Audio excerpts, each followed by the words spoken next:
Hi there. Thank you so much for joining me again. Welcome back. I'm Dav and I'm taking you along the journey of how I became a permanent resident in Canada within a 2 year window. So I migrated from Jamaica in 2016, September 2016 to be exact, and I received my permanent residency in 2018.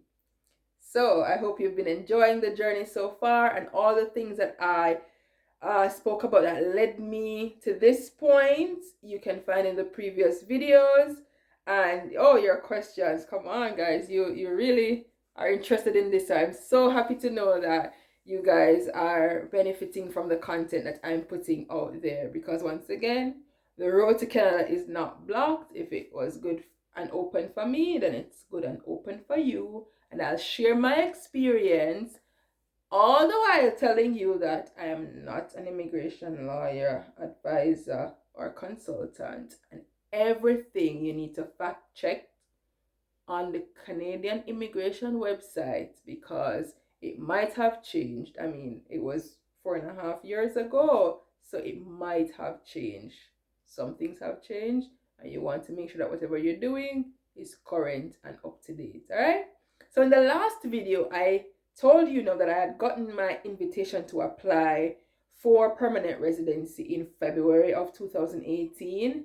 I submitted my documents in April of 2018, and I had to submit something else, an additional document based on a request from immigration in May of 2018. So, um, from May 2018 now to July 2018, that was when my passport was requested.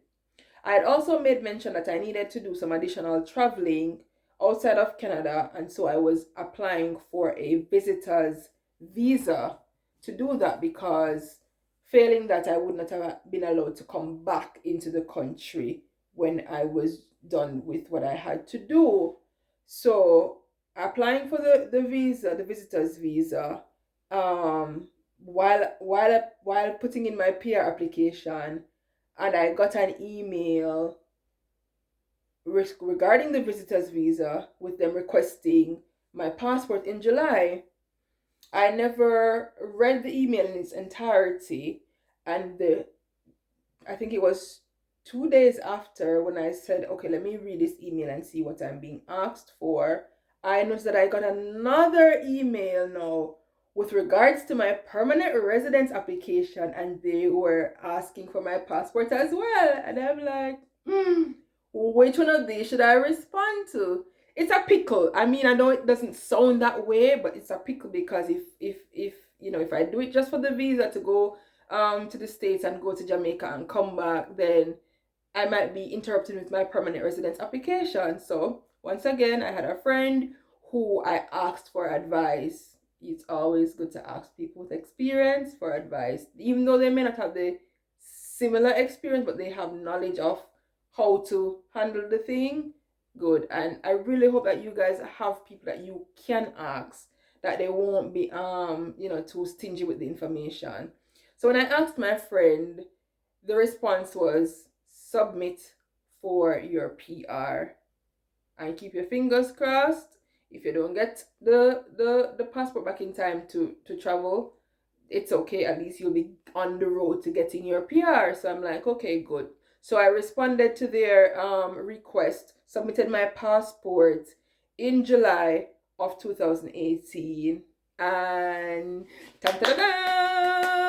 by August of 2018, I received my permanent residence. So in 1 year, is it? So 1 year and 11 months, just 1 month short of two. Actually, you know what? Let's say I got it in 2 years because I got my student visa in August of 2016. Yeah. And I got my permanent residence in August 2018. 2 years, guys. 2 years. Still unbelievable, but thank God. All right, so just to give you another little bit of story. So we talked about how I needed to travel to the States in July.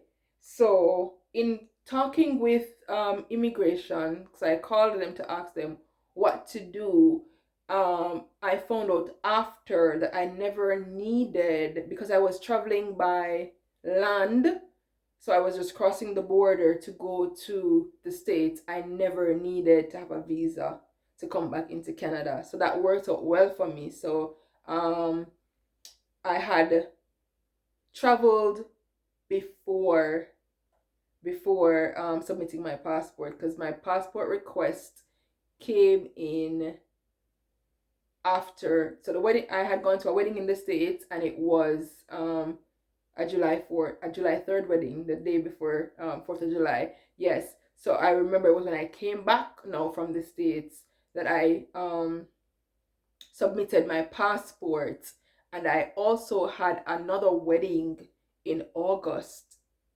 that I needed to attend in Jamaica. So I had gotten back my passport, and my passport now had my, I think it's called a counterfoil, to state that I am now a permanent resident of Canada.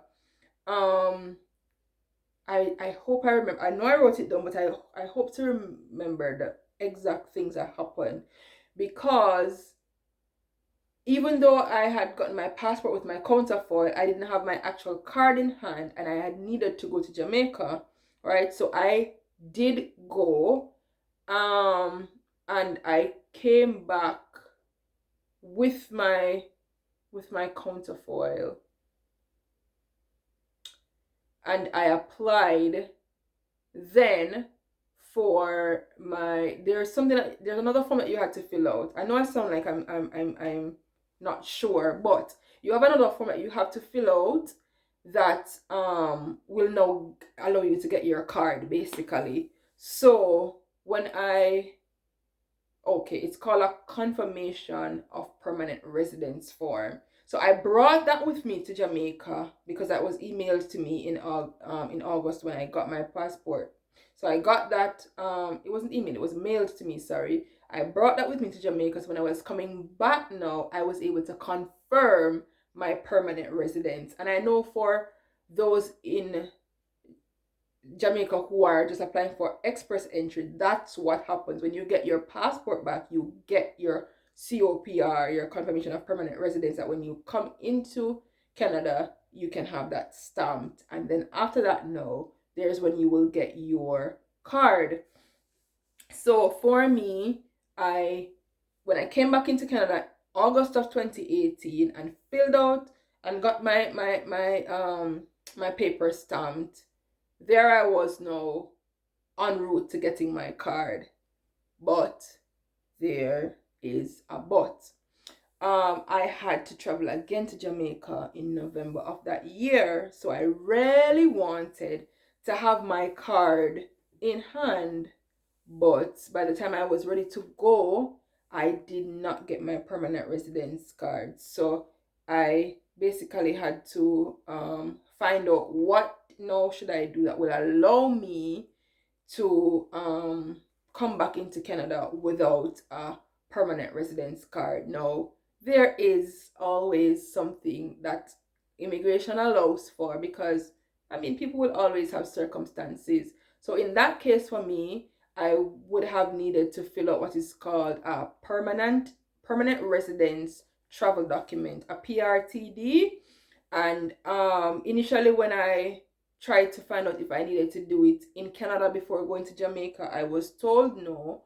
But then I found out that it was the best thing to do. So having not done it before I went, I'm going to now in the next video tell you the process for applying for a PRTD, because I had to do it because at the time I did not have my permanent residence card. So this is stuff that you're interested in. Hop on next week to see the next video, and drop your comments, your questions, and I'll answer them. And thank you so much for joining, and see you next time.